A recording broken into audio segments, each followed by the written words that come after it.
I apologize for ruining your day in the afternoon. I ruined my day this morning. I got up ready to go at 10 o'clock. Thanks to, I met one of you on the stairs today, and I said, "Oh, I'll see you later on this morning." He says, No, you're on at 1 o'clock. If I'd have come in, they'd have asked me to join the dance troupe, which I don't think would have been particularly good. And I feel a little bit like I'm on the cast of Notre Dame. I've got a chandelier here. And for those of you who have seen Notre Dame, I'm not going to be standing under it at all. And I'm dedicating today's talk is to my professor from university under whom I studied for my PhD. He died last year, but he was the person who really got me thinking about ecology and ecosystems and how ecosystems function, which got me into the thinking related to what we're going to talk about today, and also on how we deal with carbon and how we need to deal with carbon on the planet. And this is going to be a little bit of a twist for most people, because most people have been told one thing as kind of common knowledge, and I think we'll find today that is not exactly as you had thought. So we'll quickly start, and I am going to stand off to the side because we had to drop it down so that the swinging chandelier didn't distract you from where we were going. So this is the carbon cycle, and as it kind of says, it's a cycle. It kind of goes around and around and around, and it keeps going. There's a finite amount of carbon, and all we do is put it into different places. So you've got carbon in animals because we're a carbon-based life form, as you probably know from Star Trek. And we have carbon that goes around, and it goes around in all different places. We burn fossil fuels, carbon comes off of the volcanoes, carbon goes into plants, and we'll look at that in a minute, and then it goes into the soil, and it gets recirculated back. And it's a cycle. And it's a cycle driven by climate. It's a cycle driven by, to a large part, water availability. And it's a cycle that's driven by organisms as well. So there's geology, there's ecology, and then there's what we do as anthropology and anthropomorphic effects from humans. And one of the key things that we get is we get this movement of carbon from the atmosphere, from carbon dioxide, from the atmosphere into plants, and it's green plants, and it took billions of years to get the carbon cycle properly going with the green plants. But if you look at this is what kind of photosynthesis looks like. There's two nasty slides today, this one and the next one, okay? But one of the important things when you look at photosynthesis, most people think that photosynthesis is driven by light, which it is. This piece here on the left is what's called the light reaction. And the piece on the right, which actually sequesters the carbon, is what's called the dark cycle. You do not need light for that bit. So on the left-hand side, you need this light reaction, and you give off oxygen here. The products of that go across into the Calvin cycle, and that's where the carbon gets sequestered as sugars. The sugars are then moved in and around the plant. And just in case you were thinking that it's a very simple thing, it makes a glucose, and if you were thinking it makes it, this is what the bit on the right actually looks like. And I threw it up there because if you think back 100 years, we wouldn't have known this. We know exactly and precisely how it works, and what we're looking at is we're looking at this thing here. We get the various molecules, and this is actually called the Calvin cycle. It's a cycle. The energy comes in through here, and the energy goes out over there. And I say energy because this is primarily what it's all driven by. We're looking at energy, and we're looking at what energy does to help us bring carbon into the various places, and we're looking at what energy does, particularly for us. It moves us around the planet, it allows us to fly airplanes, and now with move to renewable resources, that energy could be captured from minimal amount of movement, minimal amount of additional input. We have to be cognizant of the ecosystems, and there are 6 primary terrestrial ecosystems and 5 primary aquatic ecosystems. This one's the one that's way up north. This is the tundra. It's characterized by very cold temperatures. Mean average temperatures are around 0, long, not so hot summers, and very, very long cold winters. And there's actually quite a lot of, because of the cold, you get very little biomass decay, you get very little bacterial activity, so therefore you tend to get quite a lot of biomass right here in the tundra. We move a little bit further south, we move on to the boreal forest called the taiga. It was interesting, I had a visitor from England. I lived up in northern British Columbia for a while, and I had a visitor from England come to me. And we were surrounded by this kind of forest. And the visitor from England is used to forests that, there's the 40-acre wood, there's the 60-acre wood, you can walk around this one in an afternoon. And the visitor from England said, well, how big is the forest? And I said, well, this particular forest goes all the way across to the other side of Canada, so it's about 8,000 kilometers long.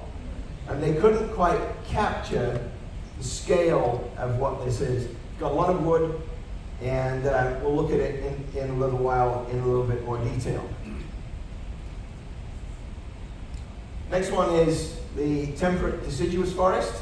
This one's quite interesting. It's got about as much a biomass above as below, and that's slightly south in our particular context. If you look slightly south in Australia, slightly north of where the pine forests are. Then we move on to the tropical forests. This is what we've been looking at when we were in Guatemala, when we were in Costa Rica. We had all of these types of forests. Quite an interesting story about this one. I worked in and lived and worked in Ghana in West Africa, and I worked at a mine, obviously, because that's what I do. And all of a sudden, I was at home and I got a call on the radio. Can you please come to the mine because there's been an incident? Oh, this is a bit of a problem. And what had happened, there was a FedEx airplane flying across from the Côte d'Ivoire into Ghana on the east, and the engine had stopped above the clouds. And this airplane then kind of spiraled down, as they do. They don't just drop out of the sky, spiraled down, came out of the clouds, and was right, serendipitously, right over the top of the mine. Couldn't believe their luck, right?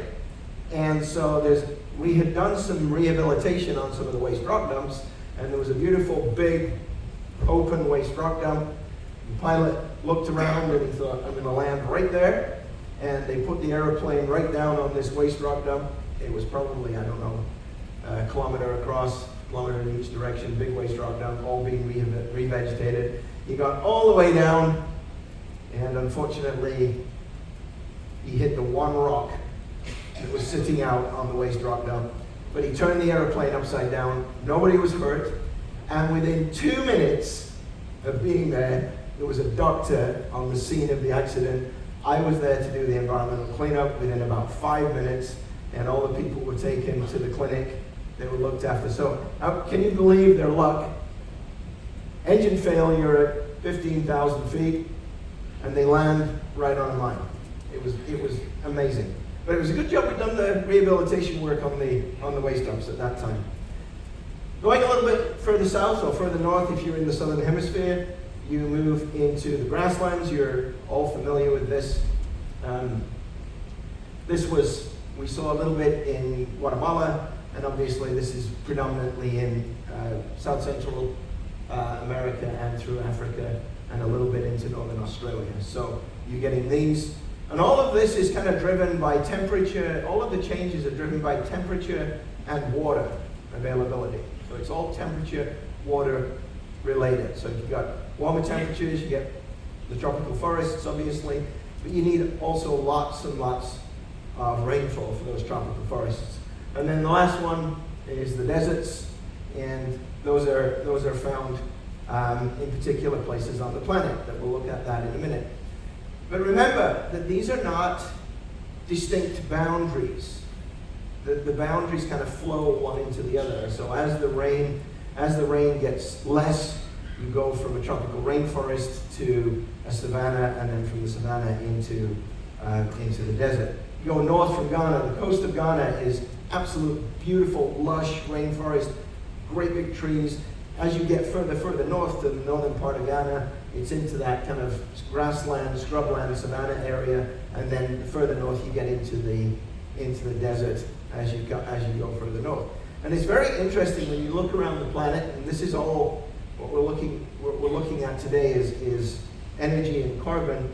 If you look around the planet, you'll see that certain things are in certain locations. So you've got all the tropical rainforests here, but they tend to be in the same place as you go across. The deserts on the west, the deserts on the west, the deserts on the west here, and also in Australia, apart from a little bit on the coast, you've got the deserts right here, and on the other side you get the rainforests as you go. So it tends to be in the same area. And that's that kind of little forest. I was living somewhere up in here. When that English person asked me where the forest ended, I had to say right about here. So it was quite the interesting conversation. And then if we look at aquatic systems, we've got five main aquatic systems. We've got three saltwater. The big one, this is the one that we really want to talk about today, is the one that we're floating on right now. That's the oceans, and it's high salinity. That's how we kind of separate the oceans from not. Obviously, a few inland lakes also have high salinity, but for the most part, we're talking about the oceans. Probably the most productive part of the ocean is that intertidal zone.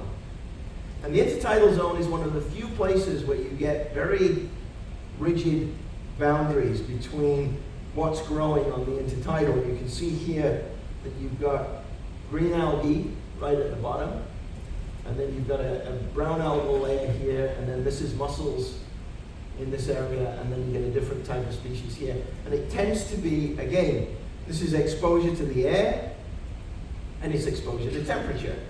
When you've got these plants down here will not tolerate a lot of exposure to the air, and they go into the plants here that will tolerate a little bit more exposure.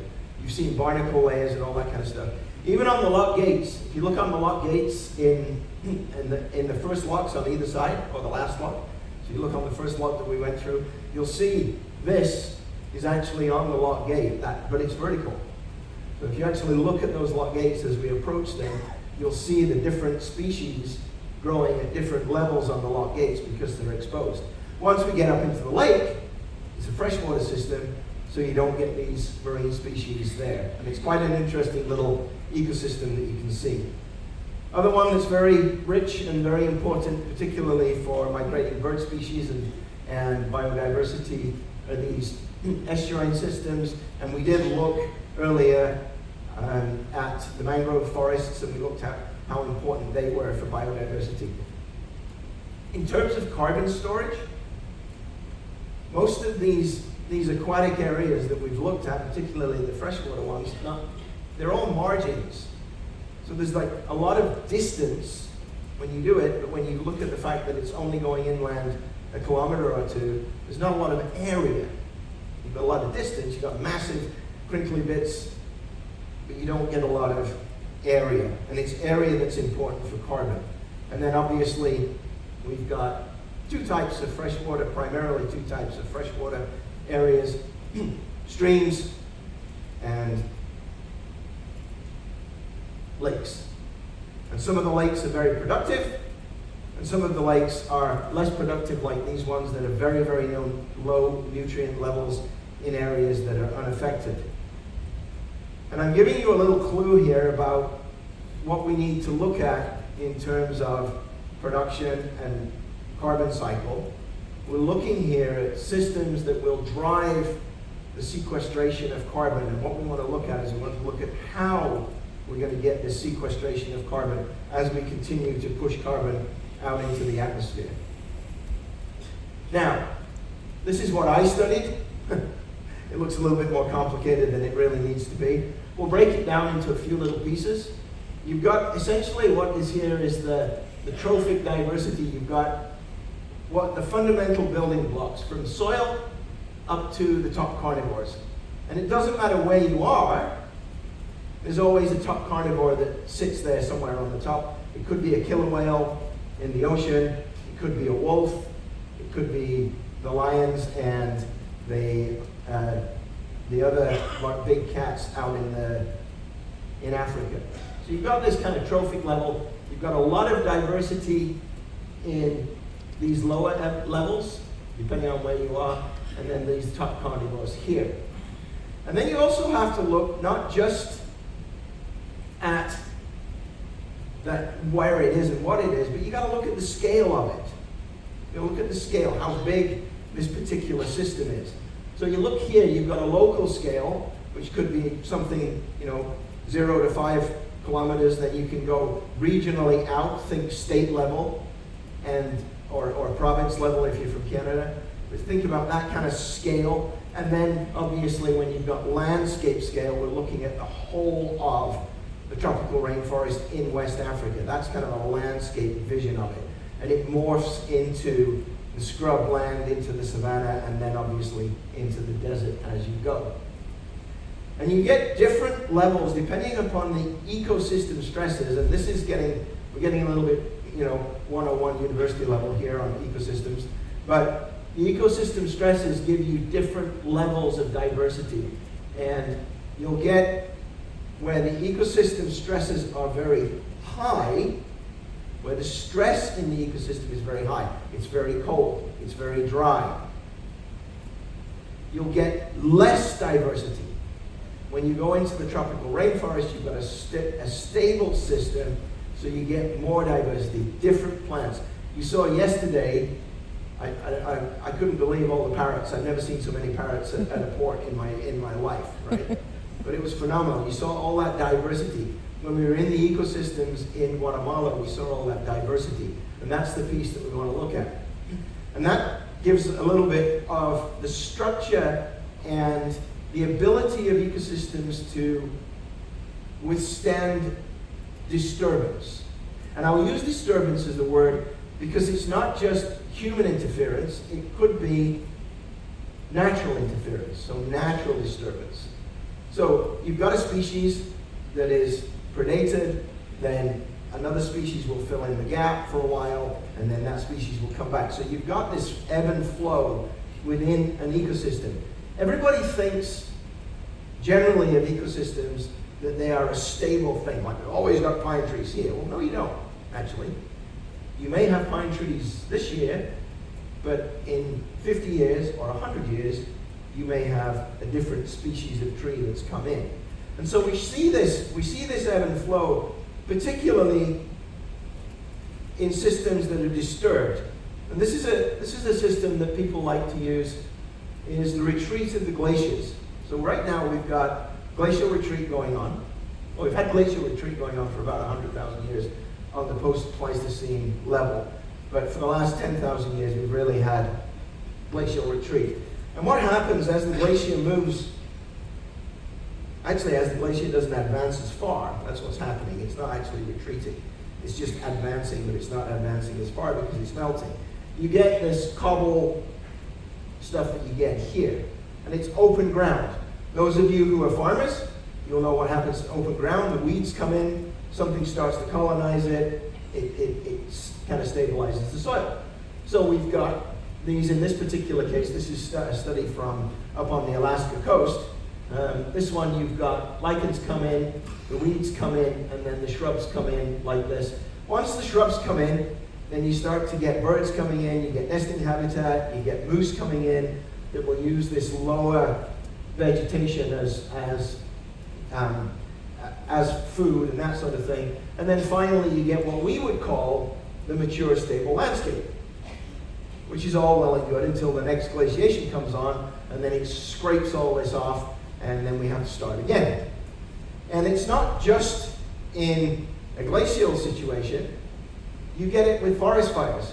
And I remember it was quite humorous because this past summer, in 2025, there were some state senators sent a nasty letter to the Canadian people saying, could you please stop the forest fires that are going on in northern Canada?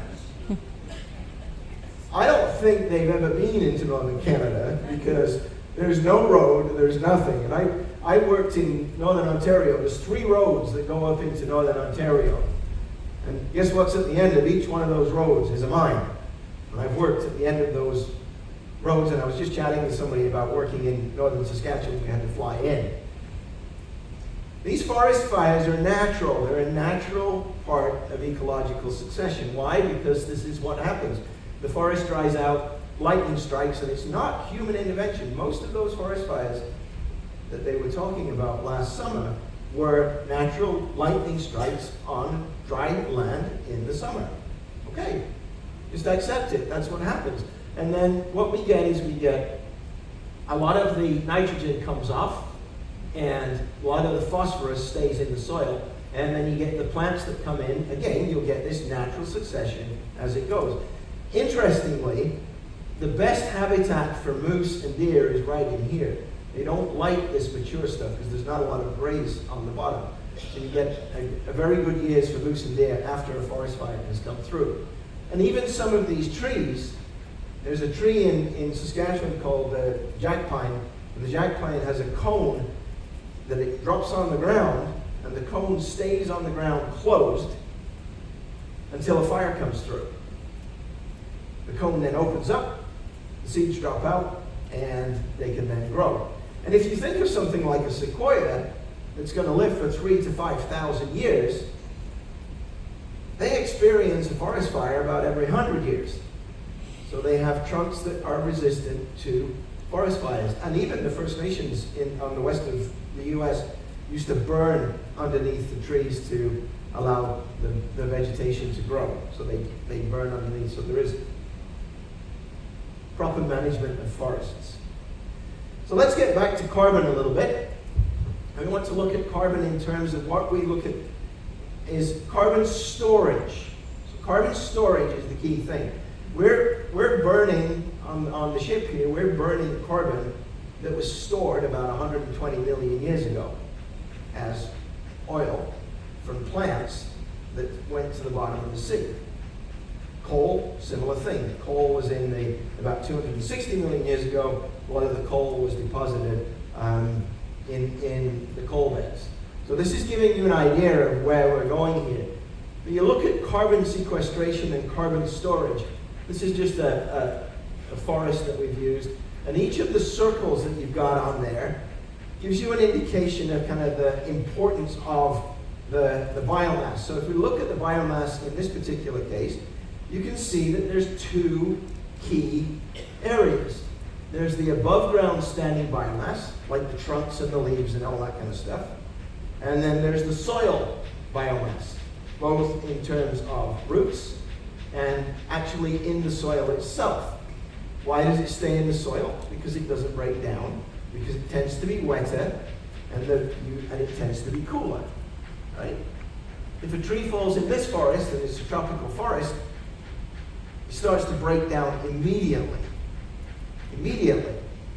So you can see here that this, if we think about that carbon cycle again, that I showed you right at the beginning, you've got the biomass falls onto the ground, the fungi come along, they start to degrade this, they start to eat the sugars that are in there, and some of it goes into the soil, but a lot of it is recycled back up into the tops. The total carbon remains the same. It doesn't change. Total carbon remains the same. It doesn't change. So if we look at this and we look at what the tropical forest does to us, does for us, you look at carbon storage and preventing of warming. There's 2 different things, carbon storage and preventing of warming. So carbon storage from the old growth is sitting about 75% of the benefit of the tropical forests. That's because they're there. Okay? They're not changing, They're just there, so it's like having money in the bank, right? It just sits there and generates cash. A little bit of the prevention of warming on the 25% is from evaporation and tree canopy roughness and that sort of thing. So there's these cycles that we have all over the place in the terrestrial systems, but the amount of biomass here is not changing. So if the biomass is not changing, we're not removing carbon from the atmosphere. And if we're not removing carbon from the atmosphere, we're also not putting oxygen into the atmosphere. Oh, wait a minute, that's not what they told me in school. Right? They told me in school that the tropical rainforest was the lungs of the world. But if we're not changing the net biomass in the tropical rainforest, how can they be the lungs of the world? They have an effect on climate, yes, from the evapotranspiration and obviously the massive size of them. But do they provide oxygen for us? Well, let's have a think about that. We look at forests, and you can see here on this particular, in a stable forest, the size of these arrows is about the same. You've got carbon coming in, carbon going out. Because every time we breathe out carbon dioxide. The trees do the same thing. The cells in the trees respire. They have this functioning system that gives off carbon dioxide. They take it in, and they convert it, and they give off also oxygen. But if we can't do it at night, when there's no light, what happens? The tree keeps respiring, the tree keeps putting off carbon dioxide. During the day, it's fixing oxygen. And if you look at all of these, you'll see the different kind of levels. Obviously, in this particular case, we've got a little fire. The carbon source is much more. In forests that are degraded, if we're taking out timber, it's there. This one's the interesting one. Down in the bottom left corner here. This is on a developing forest. On a developing forest, your green carbon sink, carbon going into the forest, is much higher than the carbon coming off as carbon dioxide. So in this particular case, you've got carbon being sequestered into the ecosystem. Carbon being sequestered into the ecosystem here. So what we want to be looking for is we want to be looking for areas that is where carbon is being sequestered. Interestingly, grasslands are a phenomenal area for carbon storage as well, and the farmers of you will be very, very pleased to see that temperate grasslands actually hold more carbon than temperate forests. And the reason being is that the roots that are down under this are massive on these drier systems. And grasslands are phenomenal for carbon storage. However, if they remain a grassland, there's no net gain of carbon. No net gain of carbon. And if you look at the grasslands, you can see that the grasslands are fairly important, fairly big. So to go back to where we were, right at the beginning, we've got this cycle. And we've got this cycle, the carbon cycle, and it's a cycle for a reason. You've got areas where you've got some storage, and you've got area where products disappear. So if this was a wetland, a marsh, like we had in the carbonaceous area when the tree ferns were falling into the swamps, and the swamps it was very wet and they were not decaying because there was no oxygen, then you get this buildup of carbon. So what we're looking for is really, what is the system that would be most efficient for us for carbon sequestration? And where actually is it? And the idea and the actual response is right here. We're floating on it. Covers 7/8 of the planet. Most of the oil, most of the gas, all the carbon in limestone was all deposited in suboceanic locations. And you can see here, the ocean can be broken into various components. There's this upper layer where the light can penetrate that has something called phytoplankton. And think of phytoplankton as a microscopic tree. It's just a tiny little, mostly one-celled organism that just photosynthesizes, makes carbon, and then it gets eaten by something called a zooplankton, which is a little bit bigger, and it's actually the grazer of the sea. The zooplankton, they get eaten by the next biggest thing, and as they go along. But then what happens is those things die, and they start to sink, and they sink down into the different levels. So you've got 7/8 of the planet, obviously less so in the Arctic areas, but by large part the whole of the Pacific Ocean, the whole of the Indian Ocean, even the Caribbean that we're sailing through today. We're 1,400 miles from Cartagena up to Miami. It's a big area, right? And it's all photosynthesizing, and there's all these tiny little phytoplankton that you don't see that are sitting on the surface sucking carbon out of the atmosphere and sucking carbon out of the water. And so you get exchanges of carbon right here. The carbon dioxide comes into the water because there's a gradient.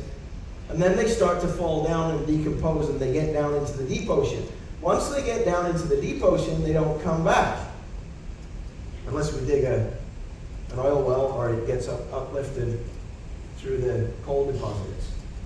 So if we were looking for what is the real source of the lungs of the world, it becomes evident that it's in this particular case photosynthesis, the phytoplankton go, the zooplankton go, and then we end up with fossil fuels being deposited over millions of years.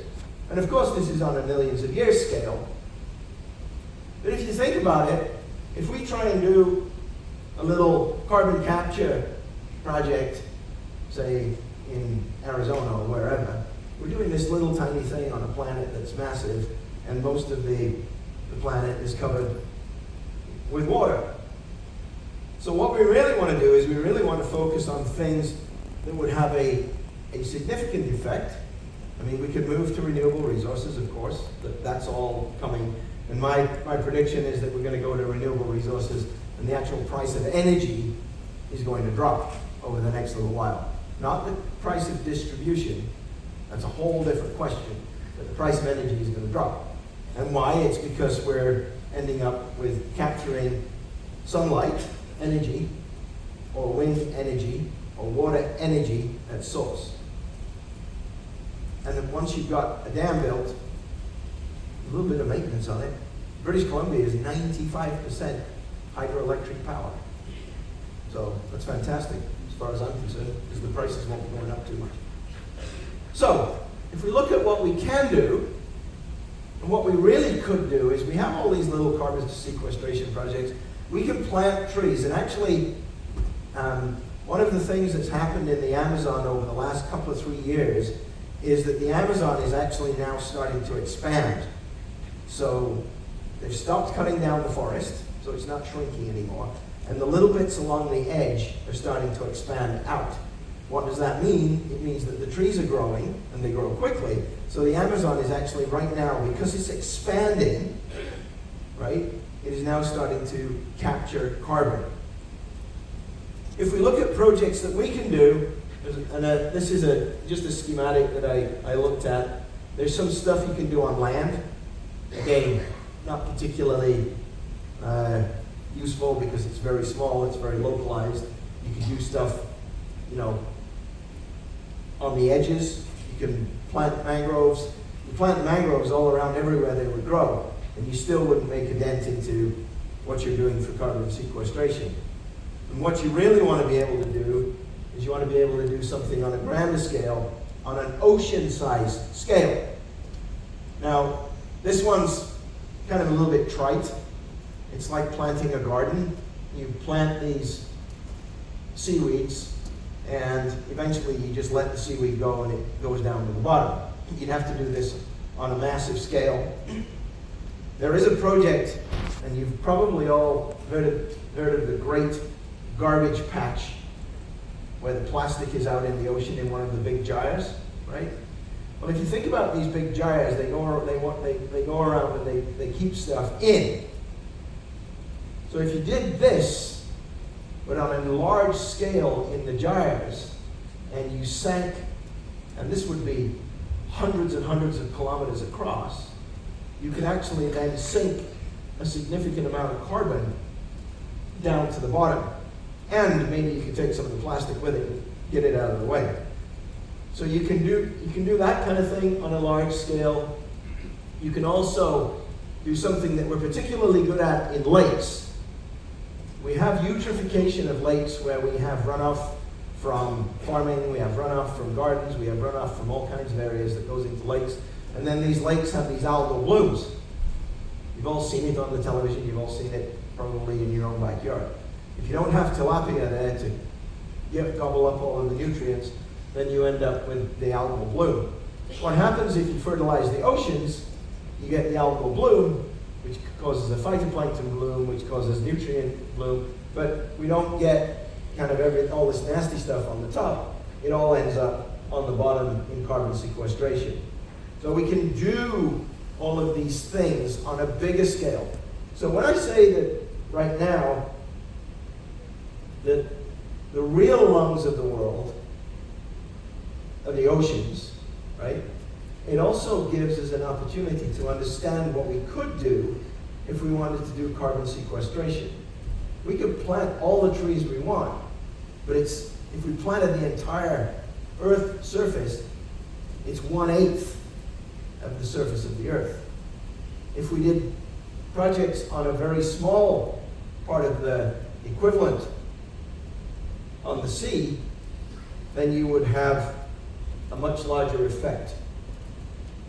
So looking at where we go and looking at it in summary, if you look at these, what we call stable ecosystems, so the forests up in the hardwood forests up in the northeast of the US, we look at those, they're stable ecosystems. They're not changing much year over year. Yes, they will burn, and even the tropical rainforest burns.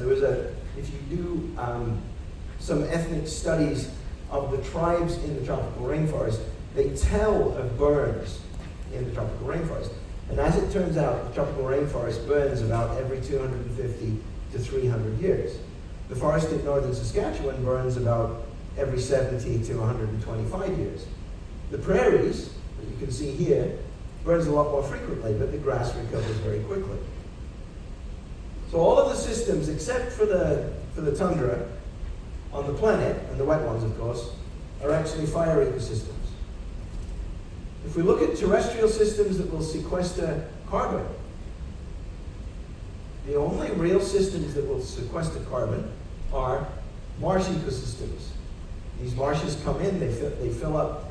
There's no biodegradation of the carbon in there because there's no oxygen for the bugs to eat and move forward. So we're looking at these systems, and we're looking at, in large part, when you hear people talking about, oh, we've got to sequester carbon, we've got to do this, that, and the other. We're doing this much, and we're thinking on this scale. If there's one thing I want you to take away from today, okay, it's that we're looking at the wrong thing. Literally, we can't see the forest for the trees because we think that the trees are the answer, and really they're not. The answer is in the oceans upon which we're sailing. So really, and it takes a large scale approach, but it can be done. There's a group in England that is actually doing it now. It's called Sea Farms, and they're actually working on how they can fertilize and grow things in these gyres so that then they can sequester carbon. So, in summary, I think we can see that the terrestrial ecosystems are not the lungs of the world. And if you think about where most of our fossil fuels, not all of our fossil fuels, most of our fossil fuels come from, is from ocean deposits. So logically, what's the best way to put the carbon back? It's from ocean deposits, which is where we get most of our oxygen. So with that, thank you very much. And I have to have the sea otter in there. And I'm happy to take any questions at this point.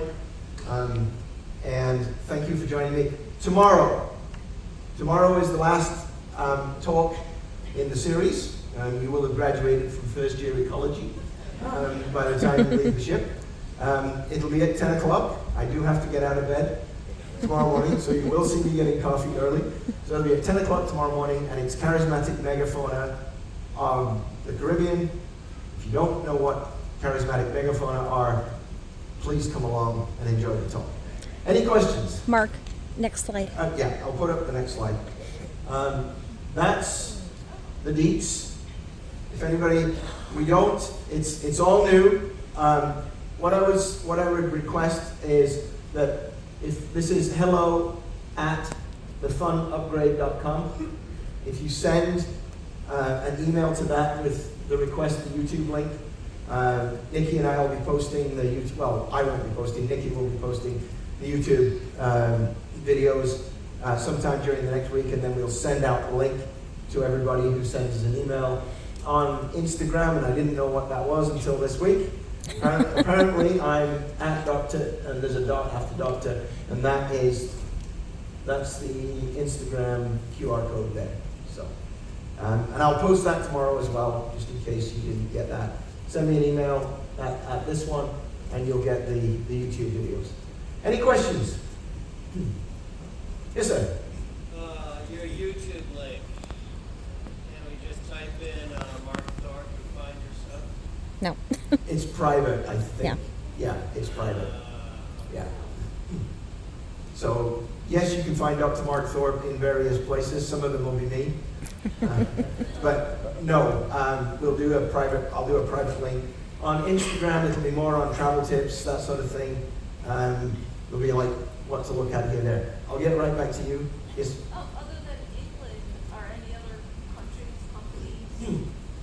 There's a few areas where people are starting to look at it seriously, but the problem is that people are focused on terrestrial ecosystems and the restoration of terrestrial ecosystems, and they're not focused on something that makes a big difference.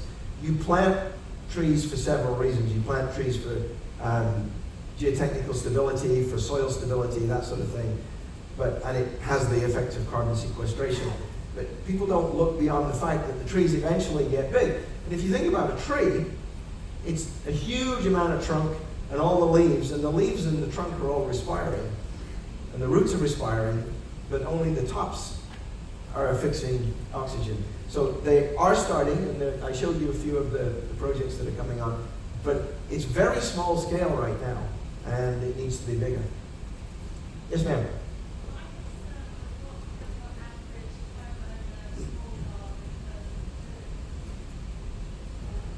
What can you do? What can you do? I think one of the use your bicycle is probably the best thing you can do. I mean, I don't know. I live in Denver, and it's quite, you can get around on a bicycle quite reasonably because you don't have to go up hills. And I do cheat. I have an electric one, so when I do come to a hill, I just push the button. But and then what you can do is you can support regional. Remember I showed you right at the beginning there was the local, regional, landscape scale stuff. You can support regional initiatives to do revegetation. You can support regional initiatives on education for children, on education for this, that, that. My kids are terrible. They drive everywhere. I'm on my bike, and they're driving. So, I mean, what can I say? So, regionally, look at what your local people are doing. If you're in the UK and other places, they've got planting initiatives for trees, for stabilization, sequestration, all that kind of stuff. And I've even done planting initiatives where I've got trees from the government at the mine, and we planted trees for, we planted 600 hectares of trees. So, and that actually was, again, that becomes stable, and you have to protect it. So that would be where I would go. Yes, sir? You said very little about agriculture. Is agriculture significant is this? We as farmers are trying that. I think agriculture on a global scale, because most of the heavy pollution, if you like, from agriculture used to be in North America from burning straw and that sort of thing, burning slag. Now stuff's being chopped up and recycled back into the soil. So agricultural practices are a lot better. We've also started to get plants that are like, wheat used to be about this high, right? And now it's about this high, because we've grown wheat so that we get less straw. If you look at a lot of the stuff like that. So from an agricultural perspective, yes, it's a big input of fossil fuels, particularly on tilling and that sort of thing. But overall, I don't think it's that big. And when you put it on the scale of the oceans, I think it's fairly small.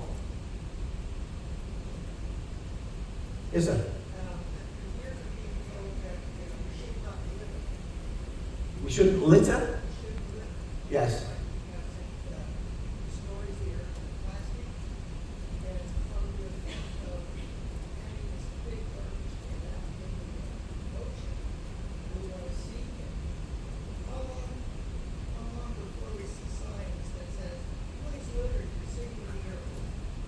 The only time that you'll get litter, please litter, you're saving the earth, is if you've got biodegradable plastics.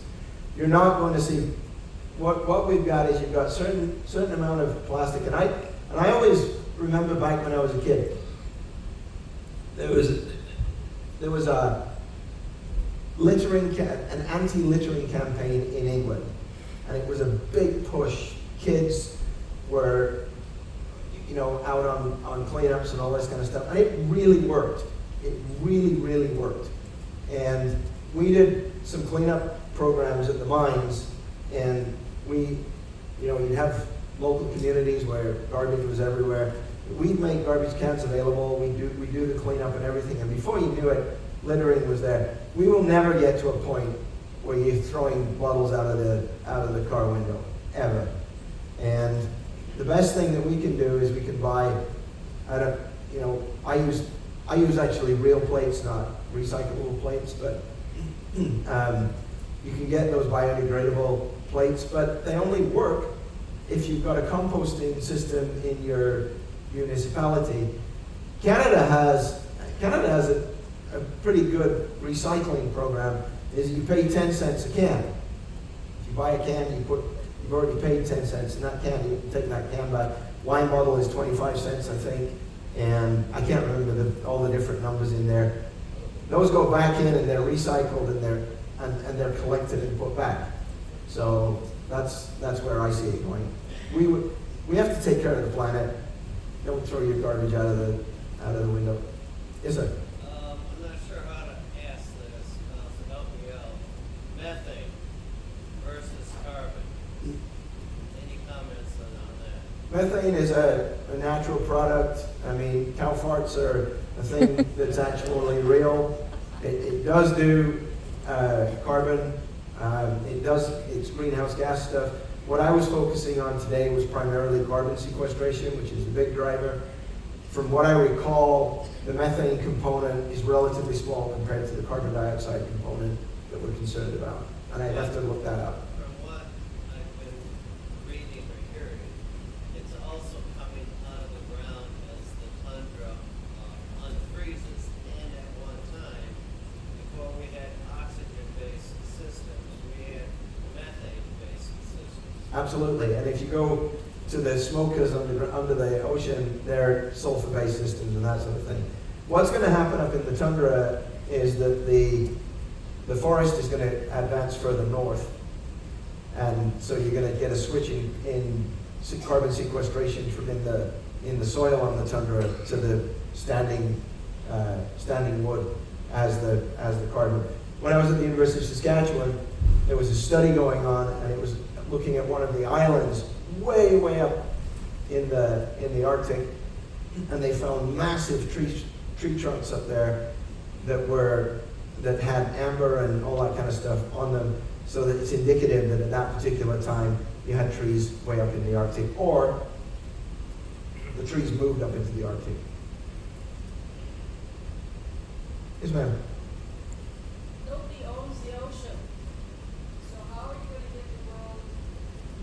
Nobody owns the Arctic either. I think it's got to be a grassroots, campaign. There are people cleaning up these plastic areas. It takes one person to start it. It takes one group to start it. And you just got to do the grassroots stuff. There's no simple way to do it. It's a lot of work. It's a lot of effort. It's much easier just to chuck stuff away. I get really shocked about single-use plastics. I can't believe that we still have single-use plastics. But we do. I don't like it. There was one question. Yes, sir. Are you familiar with the experimental lake that scientists have been using in northern Ontario? Yes, and that was primarily on acidification from the coal-fired power stations, I believe, out of the U.S. And they were looking at the acidification related to acid rain from the sulfur dioxide being scrubbed out of the atmosphere. But in terms of carbon, no. Is that the lake you're talking about? Yeah. So that one was an acid rain study, primarily because at the time we were using high sulfur fuels, and we were using, and even on the ships they were using high sulfur bunker C, and that high sulfur now is being outlawed in many, many places. So that was an interesting study, and they looked at that particular lake, and I don't recall exactly where it was, but it wasn't carbon that we were talking about today. It was acid rain at the time. It may have been also due to the emissions in Sudbury From the superstack? from the superstar. Don't know anything about that. I did a study on Nichols. So yeah. There was one more question. Yes, sir. Have you ever met Bill McKibben? Have I ever met? Bill McKibben? No. Have you read his latest book? No. Here Comes the Sun. Okay. Is it worth it? Yes. I'll have to get it on audiobooks. Bill McKibben, Here Comes the Sun. Thank you. All right, thank you very much, and hopefully we'll see you tomorrow.